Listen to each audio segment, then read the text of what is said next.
All right, today is yet another beautiful day the Lord has given unto you and I. Ebusia me this adom ni ahwe yi ntu Nyankopon adom ni na ye ho. Ye memo akwa aba sonko eba possible TVGH. Unim say for all your accurate and authentic news, you don't have to look elsewhere, but Possible TV is the best for you. What you see, me no ka say audio ba ko bi drop o nsa eda nsayem. Me pese me say wada jan. Yenko ti nsema e audio. Person of the Electoral Commission, Kasa, Yenko na Yenko Nkotie ni yaba yetuaso. The opportunity to do so if they so wish. On our part, as the institution mandated by the 1992 Republican Constitution to compile the register of voters and to revise it at such intervals as may be determined by law, everything in our power to register all qualified applicants who wish to register as voters. Our goal is to ensure that no one is left behind. As you may be already aware, or as you know, the EC has a track record in this regard. In 2020, despite concerns raised by the section of the society that the registration exercise will not be successful, the EC registered over 17 million persons in 38 days in a COVID-19 pandemic and during a registration season.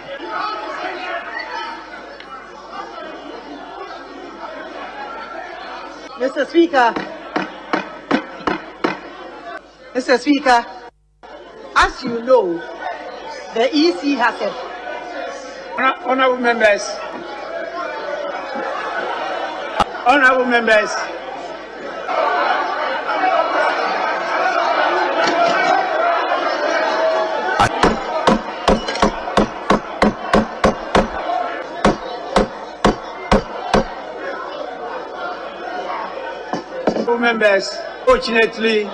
fortunately, you are known faces.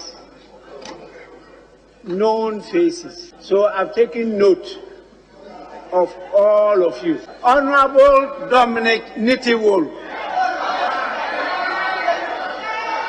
please, you are a minister, please. Mr. Speaker, I am protesting. You cannot invite somebody to your house. You can't invite somebody to your house and insult a person. It's wrong. Mr. Speaker, why? Honorable Murtala Mohammed, it has long been ruled in this house that the use of the word shame is unparliamentary. Honorable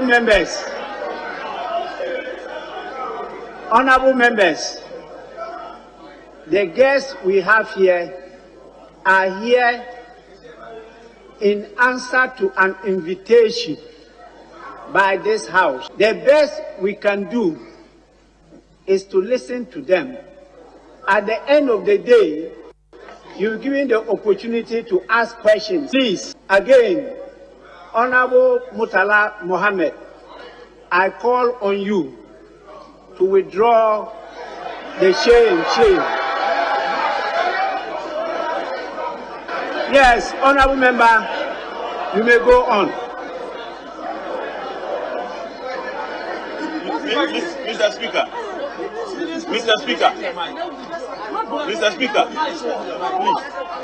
Speaker, if you direct me to do anything, I'll do that. But I want clarification from you that if I didn't speak into the mic, is it? Hold on. Why are you shouting? This is not a house of emotions. This is a house of records. It is not a house of shouting. And we are all here, and that is why I want the speaker's direction. Yes. Into the mic. It doesn't become a statement that is made on record. Yes. So I want your direction. Yes. But if it is that I'm withdrawing something that is not captured as a recorded statement I have made, yes, nice, then I do so because you are the speaker and you are directing me to do so.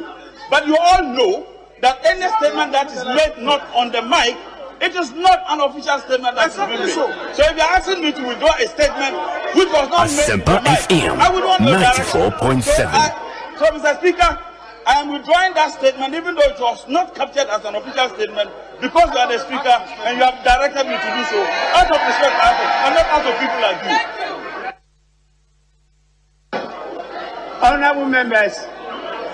Honorable members, we are in a committee meeting. We are not at plenary. We are at a committee meeting. And it's a meeting of the committee of the whole. So it's not official records. What we do at the committee meeting is to take minutes. Please, committee meetings,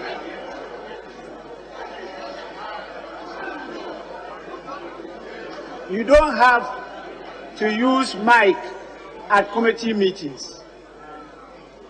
I can listen to everyone here without the mic. And even though you did not use the mic, I heard you. So you don't have to talk about use of mic. Asempa FM 94.7. Please, let's listen to each other. There's enough time for you to raise the issues. Again, please, particularly when you are dealing with the fairer side. All of us, is incumbent on us to do all we can to encourage more women to participate in decision making in this country. All of us.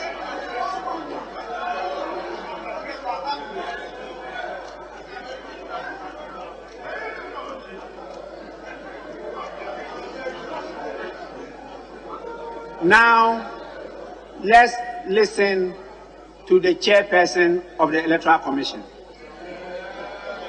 You may continue. Thank you, Mr. Speaker.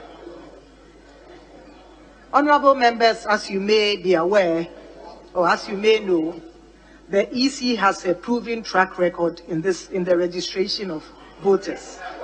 In 2020, despite concerns raised by sections of the society that the registration exercise will not be successful, the Electoral Commission registered over 17 million persons in 31 days during the COVID-19 pandemic and during the rainy season.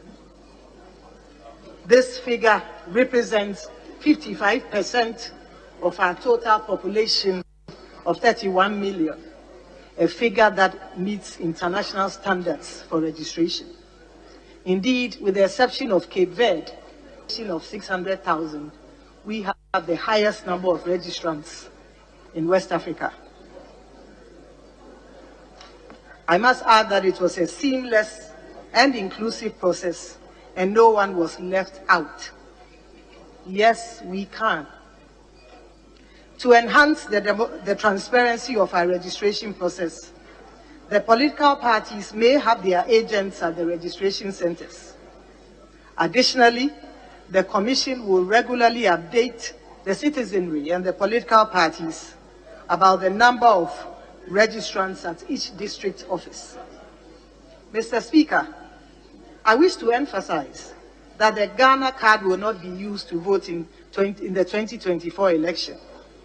The Ghana card is only a requirement to register as a voter.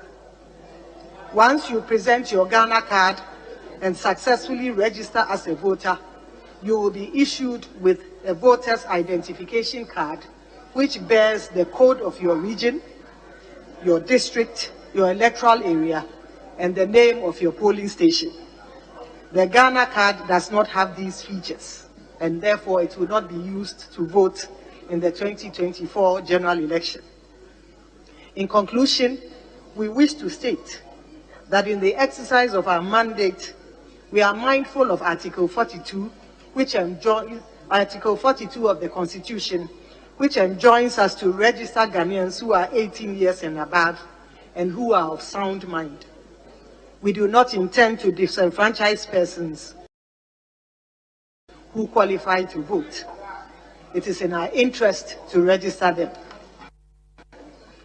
It will be an antithesis to deny any Ghanaian the right. However, we equally have the responsibility to ensure that only qualified Ghanaians are found in the voters' register. We owe this responsibility to Ghanaians and will work to uphold that. Mr. Speaker, honorable members of this honorable House, we are grateful for your time and attention. May God bless our homeland Ghana and make our nation great and strong. Thank you very much, Mr. Speaker. Asempa FM 94.7. I want to plead with all of you to take note of the points that she has raised. At the appropriate time, we'll allow members to ask questions, raise queries, and then they will respond. We are guided generally by the rules of the House, and so I will invite the National Identification Authority